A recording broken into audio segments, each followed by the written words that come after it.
আসসালামু আলাইকুম। আজকে আমাদের মুরগির খামারে একটি গুরুত্বপূর্ণ কাজ শেষ করলাম আলহামদুলিল্লাহ। তো আপনারা তো জানেন যে আমরা 1000 শেডের একটা মুরগির খামার দেওয়ার পরিকল্পনা করতেছি। তো আজকে এই পর্যন্ত আমাদের কাঠ ভাঙানো, গাছ কাটা, তারপরে বাড়ি পর্যন্ত আনা, ইন টোটালি কত টাকা খরচ গেছে, কিরকম কি খরচ কোন জায়গায় হয়েছে, কত কবি গাছ হয়েছে, টোটাল একটা ইনফরমেশন দেওয়ার চেষ্টা করব। তো ইনশাল্লাহ আমরা 10 দিন পর, দীর্ঘ 10 দিন পর আপনার লোক পাইছি গাছ কাটার জন্য। কারণ তারা প্রত্যেক দিনই বলছে কালকে আসবে, কালকে বলছে পরশু দিন আসবে, পরশু দিন বলছে তারপরের দিনে আসবে, এরকম করে ঘুরানোর পর তারা ফাইনালি আসছে। আমাদের গাছ কাটা হয়েছে, আমাদের গাছ মিলে নেওয়া হয়েছে।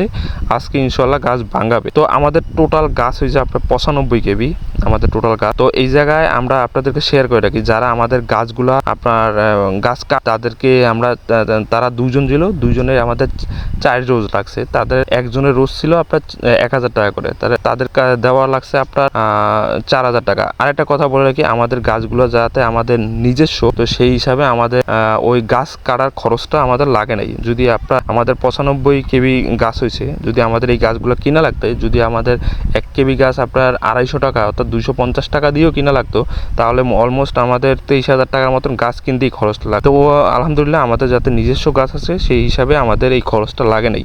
আপনারা যারা নিজস্ব গাছ থাকবে তাদের এই খরচটা লাগবে না, আপনারা যারা গাছ থাকবে না তাদের হয়তোবা এই খরচটা এক্সট্রা লাগবে, আমাদের এই খরচটা এক্সট্রা লাগে নাই। তো আর যে আমাদের এই গাছগুলো আপনার বাড়ি থেকে মিলে নিয়ে গেছে, সেই আবার আমাদের কাঠ ভাঙানোর পর আমাদের বাসায় দিয়ে গেছে। তো এই হিসাবে তাকে দেওয়া লাগছে প্রত্যেক কেবি হিসাবে আপনার 40 টাকা করে, 1 কেবি গাছে 40 টাকা করে তারা দেওয়া লাগছে। আমাদের গাছ কাটানো খরচ গেছে আপনার 4000 টাকা, যে গাছ মিলে নিয়ে গেছে তার দেওয়া লাগছে আপনার 3800 টাকা। আর আমাদের যে গাছ যেই মিলে কাঠ ভাঙানো হয়েছে সেই জায়গায় আপনার 60 টাকা করে প্রত্যেক কেবি দেওয়া লাগছে, অর্থাৎ সেখানে দেওয়া লাগছে আমাদের 6000 টাকা। মোটামুটি আমাদের 13,400 টাকা আমাদের এই পর্যন্ত গাছ কাটা, গাছ ভাঙানো, বাড়ি আনা নেওয়া খরচ হয়েছে। আর দুপুরে তারাই আমাদেরকে ওই জায়গায় খাওয়াইছে, মিলের যে ভাই ব্রাদার আছে তাদের সাথে ইনশাল্লাহ আমরা দুপুরে খাইছি। আর আমাদের জন্য দোয়া করবেন, ইনশাল্লাহ আমরা কাজগুলো এগিয়ে যাচ্ছি। আর আমাদের এই জায়গায় সকল ধরনের আপডেট পাবেন, আমরা কিভাবে কি শুরু করলাম।